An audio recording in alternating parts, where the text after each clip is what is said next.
Chapter 4. Time and Space.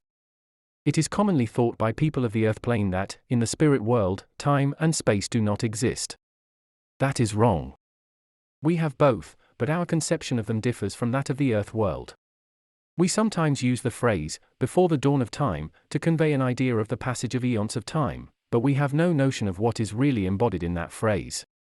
On the earth plane, the measurement of time had its source in the revolution of the earth upon its axis, giving a division of time known to us as night and day. The recurrence of the 4 seasons gave that larger measure, during which the earth revolved round the sun. The invention of clocks and calendars brought a convenient means of measuring time within the reach of all of us. In the spirit world, we have no clocks or other mechanical contrivances to indicate the passage of time. It would be the simplest thing in the world for our scientists to provide us with such if we felt the need for them. But we have no such need. We have no recurrent seasons, no alternations of light and darkness as external indications of time, and, in addition, we have no personal reminders, common to all the incarnate, of hunger and thirst and fatigue, together with the aging of the physical body. How, then, can we have any possible heed of the flight of time? How, in fact, does time exist at all? We have 2 conceptions of time, one of which, as upon the earth plane, is purely relative. 5 minutes, let us say, of acute pain suffered by the physical body will so affect the mind that the passing moment will seem an age. But 5 minutes of intense joy and happiness will seem to have flown with the rapidity of the same number of seconds. Those of us in the spirit world who live in the realms of happiness and perpetual summer will have no cause to find time hang heavily. In this sense, we are simply not conscious of the flight of time. In the dark realms, the reverse is the case. The period of darkness will seem interminable to those who live there. However much such souls may yearn for a coming of the light, yet it never comes to them. They themselves must perforce take the first step towards the light that awaits them without their low realm. A period of existence within these dark regions, amounting to nothing more than a year or 2 of earthly time, will seem like an eternity to the sufferers. If, normally, we have none of the customary means of measuring time because we have no need to do so, we can, and we do, return to make contact with the earth plane, where we ascertain the exact time of day, the day of the year, and the year itself. Some people, who would not otherwise have done so, have returned to the earth world for the very purpose of satisfying their curiosity as to the number of years they have been in the spirit world. I have spoken to some who have made this journey, and they were all amazed to discover the unsuspected scores of years that had passed by since their transition. Speaking for myself, I have found the time pass rapidly since I came into spirit, but I have always known, throughout the whole of that period, what was the year of the Christian era. The reason in my own case was simply that I had been promised that I should one day be able to communicate with the earth world. I had, therefore, been keenly interested in watching, in company with the great souls who were closely concerned, the concatenation of events that were to lead, among other things, to the achievement of my wish.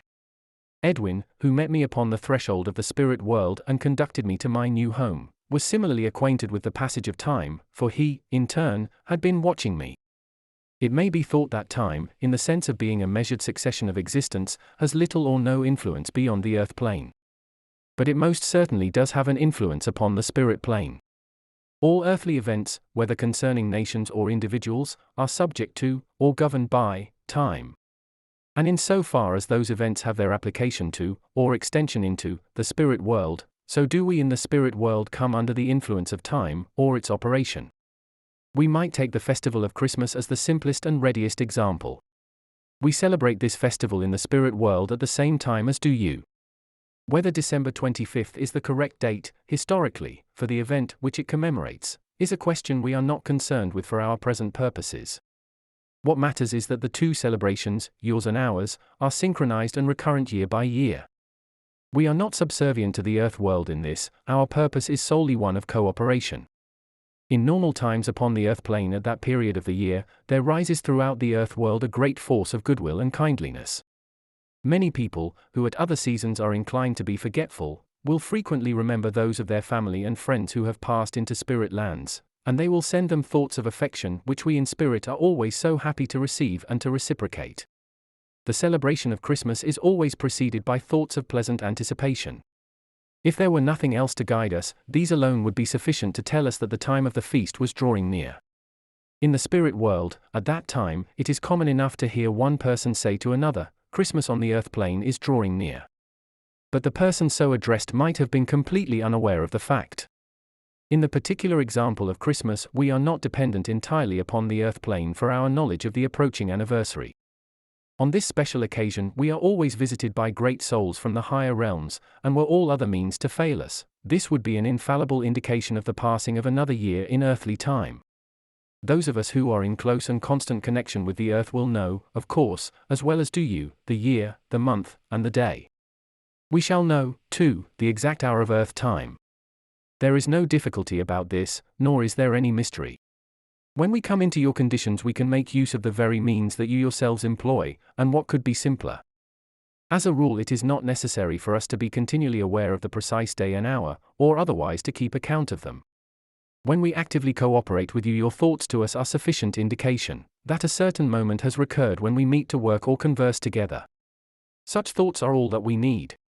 It is in the ordinary nature of things in spirit that, generally speaking, we should lose all sense of the continuity of time in measured succession as you know it.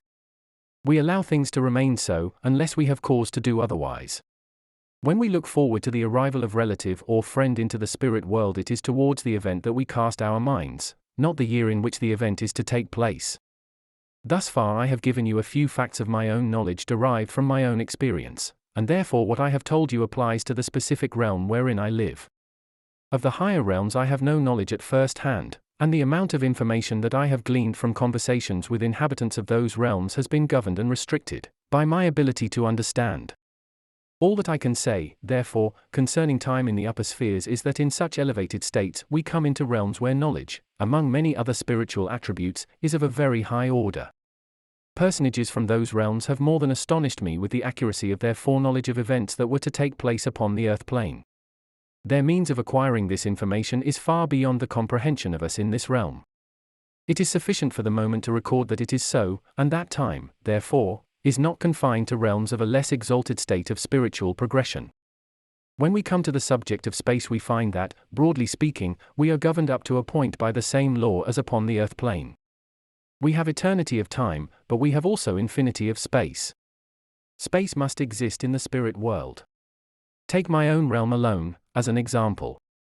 Standing at the window of one of the upper rooms of my house, I can see across huge distances whereon are many houses and grand buildings.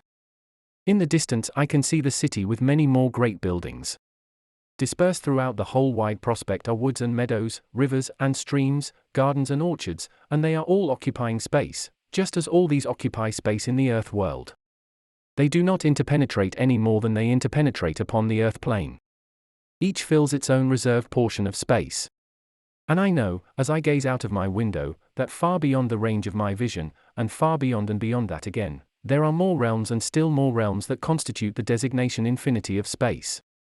I know that I can travel uninterruptedly through enormous areas of space, areas far greater than the whole of the earth world trebled in size, or greater. I have not yet traversed anything like one fraction of the full extent of my own realm, but I am free to do so whenever I wish. I have been told by good friends from the higher realms that I could penetrate even those rarefied states if occasion demanded.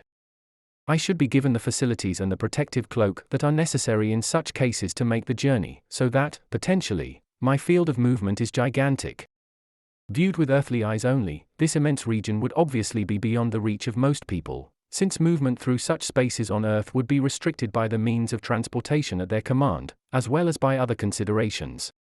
1,000 miles of earthly space is a great distance, and to cover it takes some considerable time if the slower means of transport are employed. Even with the fastest method, a certain time must elapse before the end of the 1,000 miles journey is reached. But in the spirit world, thought alters the whole situation. We have space, and we have a certain cognizance of time in its relation to space. Thought can annihilate time in its relation to space, but it cannot annihilate space. I can stand before my house and I can bethink myself that I would like to visit the library in the city which I can see some miles away in the distance. No sooner has the thought passed with precision through my mind than I find myself, if I so desire it, standing before the very shelves that I wish to consult. I have made my spirit body, and that is the only body I have, travel through space with the rapidity of thought, and that is so rapid that it is equivalent to being instantaneous. And what have I done? I have covered the intervening space instantaneously, but the space still remains there with everything it contains, although I had no cognizance of time or the passage of time. When I have completed my visit to the library, I meet some friends upon the steps, and they suggest that we adjourn to the home of one of them. With this pleasant prospect in view, we decide to walk through the gardens and woods. The house is some distance away, but that does not matter, because we never suffer from physical fatigue, and we are not otherwise engaged. We walk along together, talking happily, and after a certain lapse of time we arrive at the house of our friend, and we have covered the intervening space on foot. On the journey from my house to the library I overcame the distance in between, and I dispensed with time for the occasion. On the way back I experienced an intuitive apprehension of time by walking slowly, and I restored a perception of distance to my mind by moving upon the solid ground and the grassy fields of this realm. Time, in its spirit sense, and space are relative in the spirit world, just as they are upon the earth plane. But our conceptions of them differ widely, yours being restricted by the earthly considerations of sunrise and sunset, and the various modes of transit. We have everlasting day, and we can move ourselves slowly by walking, or we can transport ourselves instantaneously whithersoever we wish to be.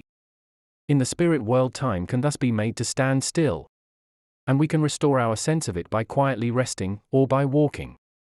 It is only our general sense of time that we restore, not the passage of time. But when we receive your thoughts from the earth world, telling us that you are ready for us to come to you, then, once again, we are fully aware of the passage of earth time. And you must admit that we are invariably punctual in keeping our appointments with you.